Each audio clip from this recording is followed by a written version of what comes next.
You ever notice how people always think strength is about muscle, about size, about hitting harder or scoring more?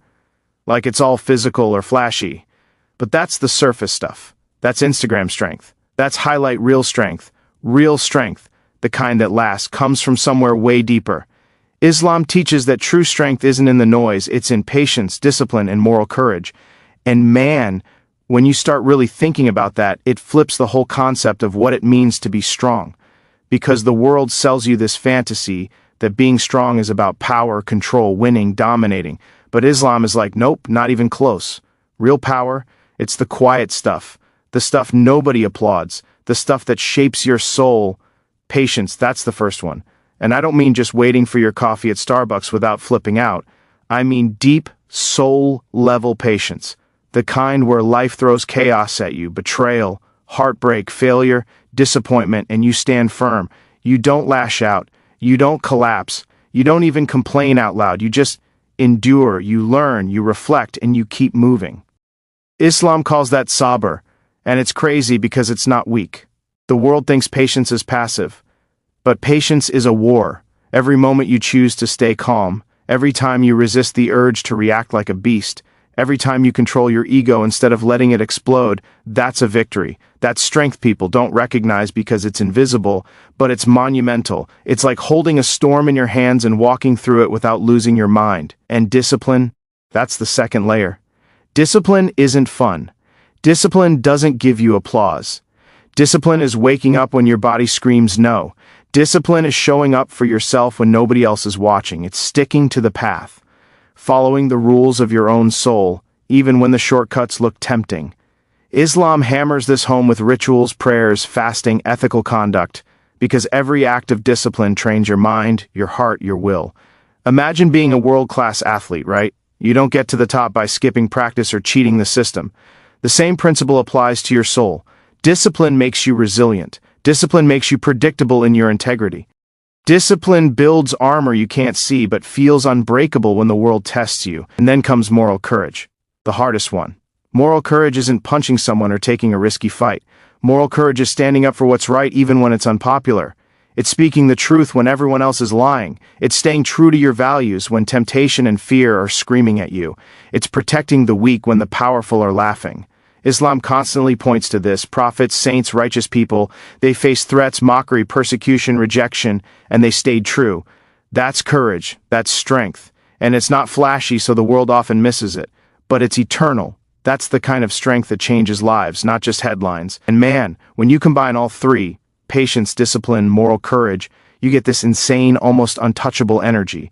It's like a human being becomes a force of nature, but nobody necessarily notices it until it's too late. You see someone with this combination and they move through life like a rock in a river. No matter how much the currents hit, they don't get swept away. They adapt, they survive, they endure, they lead. And the coolest part? It's quiet. It doesn't need validation. It doesn't need a trophy. It doesn't even need recognition. Because the real reward is inside. The real reward is knowing that you are strong in the way that actually matters, spiritually, morally, eternally, and that's why, man, this concept blows my mind. We're so obsessed with physical feats, with scores, with stats, with fame, but real strength, the strength that Islam celebrates, isn't measured on a scoreboard. It's measured by how you handle chaos, by how you show up when nobody cares, by how you stay true to yourself when everyone else is running. That's it. That's the ultimate power. And once you start living by that, it changes the game completely. And here's the thing about patience. It's not just about waiting. It's about enduring intelligently. It's about understanding that life is messy and chaotic. And sometimes the universe will test you harder than you thought you could handle.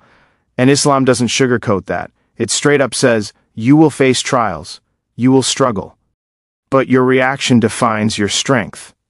Imagine that for a second. Your mind can go one of two ways: collapse under pressure, lash out, give up, or rise above it with calm, focus, and resilience. That's patience. And it's exhausting sometimes. It's harder than throwing a punch or scoring a goal, because every moment you choose patience, your ego screams at you, your pride screams at you, your fear screams at you, but you ignore them. And each time you do, your inner strength grows exponentially like a muscle nobody sees. Discipline. Man, this is the backbone of strength. Discipline is showing up even when you don't feel like it. Discipline is controlling impulses that scream at you to quit or cheat or lie. Islam trains this rigorously through its daily practices, fasting, prayer, reflection, moral obligations. Every act is like a mental weightlifting session. Your brain learns to resist instant gratification. Your heart learns to stick to values. Your body learns the rhythm of consistency. Imagine a world where everyone understood that discipline isn't punishment, it's empowerment.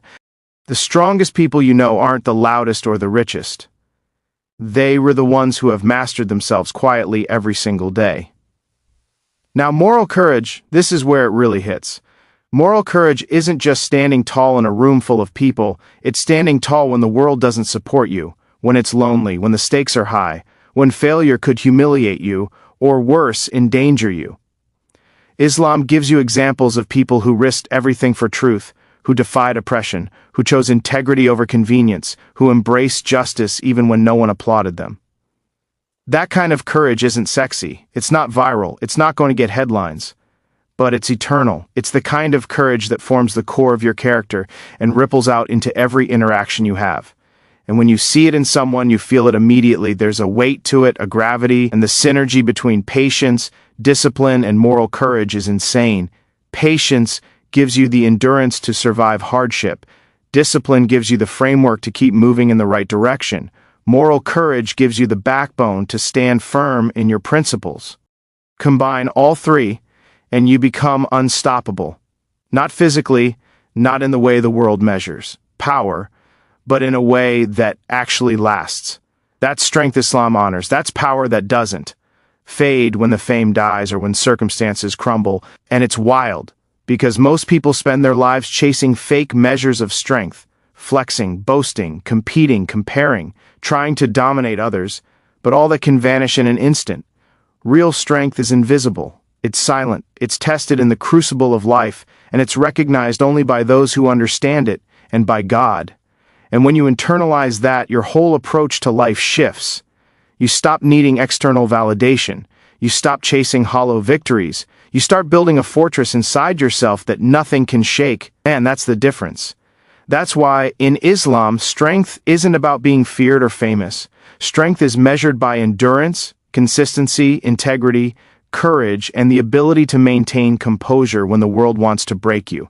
It's subtle, it's quiet, it's relentless, and it's something you carry with you no matter what.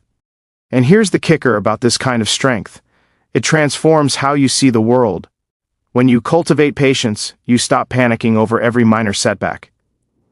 When you embrace discipline, you stop being controlled by cravings, fears, or distractions. And when you live with moral courage, you stop compromising yourself just to fit in or to make life easier. It's like your whole perception of power flips. You start realizing that most people are chasing illusions, wealth, fame, recognition, things that vanish in a blink.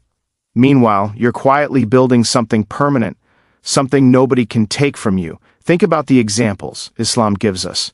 The prophets, the saints, the righteous people.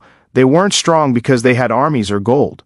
They were strong because they endured, they persisted, and they stood for truth in the face of unimaginable challenges. Their strength was tested, often brutally, and they responded with patience, with discipline, with courage. That's the template for real human power. And it's available to anyone willing to put in the work, anyone willing to train their soul as rigorously as an athlete trains their body. And hits deep when you reflect on the world we live in today. Everyone wants instant results, instant recognition, instant validation, instant gratification. But Islam says no. Strength is a long game. It's not measured in a week, a month, or a year. It's measured over decades, across trials, across moments nobody sees, every decision you make in favor of patience, every moment you choose discipline over indulgence, every act of moral courage adds up. It compounds like interest in a bank account, but in your soul. And eventually, that accumulation creates someone unbreakable.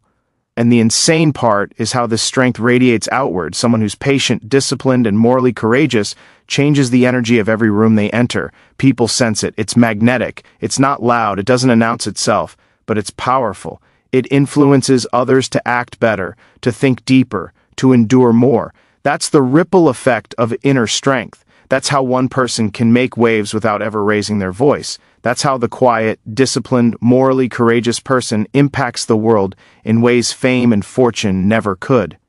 And here's the subtle, almost poetic side of it. This strength nurtures humility too, because when you understand that real power comes from patience, discipline, and courage, you stop needing to prove yourself. You stop needing to dominate conversations or environments. You stop worrying about what people think. You know that your value isn't in recognition, it's in your character. And that freedom from validation, is the ultimate form of power. That's why Islam frames it this way. It's a complete ecosystem of inner mastery.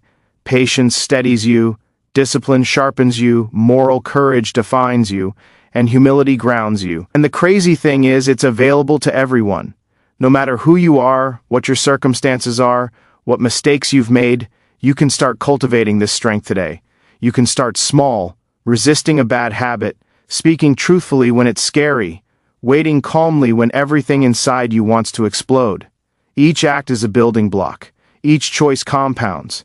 And over time, you're no longer the person reacting to life. You're the person shaping your life from the inside out.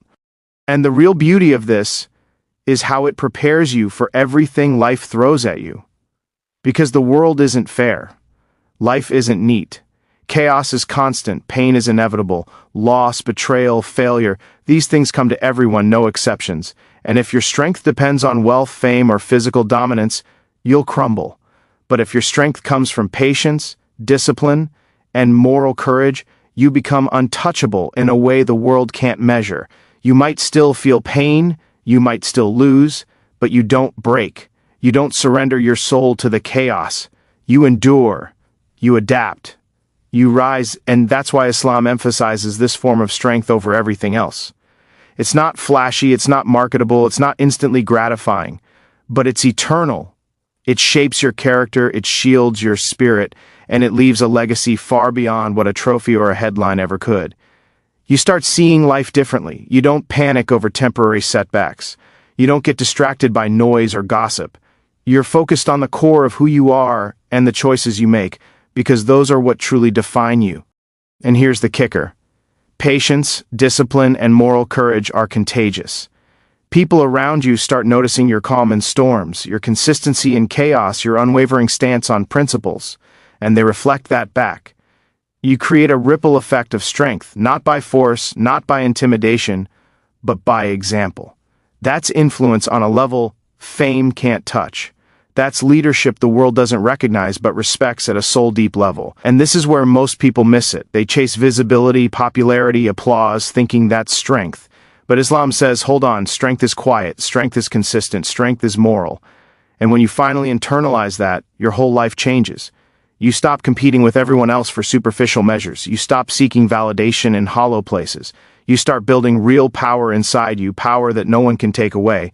Power that lasts, power that actually matters. And man, that's the ultimate revelation. That's what real strength is. Patience in suffering, discipline in action, courage in principle, not loud, not flashy, not dependent on applause, but eternal, unshakable, undeniable.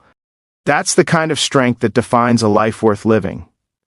That's the kind of power the world ignores, but the soul recognizes. That's the kind of greatness that lasts beyond death.